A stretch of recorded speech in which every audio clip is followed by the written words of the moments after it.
silkės suktiniai su pomidorų gėlytėmis ir bulvių kubeliais. Sūdyta silkė gražiai ir švelniai nuvaloma, išimami kaulai, paruošta filė marinuojama su dūmo skonio prieskoniais. Lašišos filė dedama nuvalytos odelės ir gražiai susukoma. Paruoštas suktinis supjaustomas 1 cm storio griežinėliais ir 30 minučių šaldoma šaldytuve. Pomidorai panardinami į karštą vandenį, išimamos sėklos ir visi reikalingi produktai plakami 10 minučių. Paruošta masė sudedama į sifoną ir atvėsinama.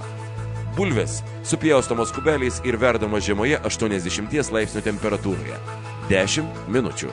Bulvės verdamos vandenyje, kuriame sudėta citrina, druska, pipirai, įpilta balto vyno. Išvirtos bulvės iš karto atvėsinamos. Ant paruoštų bulvių kubelių sudedami išvirto burokėlio suformuoti rutuliukai.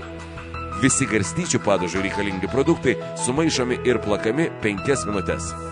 Visi balzamiko karamelės produktai sudedami į puodą ir verdami ant silpnos ugnies 30 minučių. Po to atvėsinama.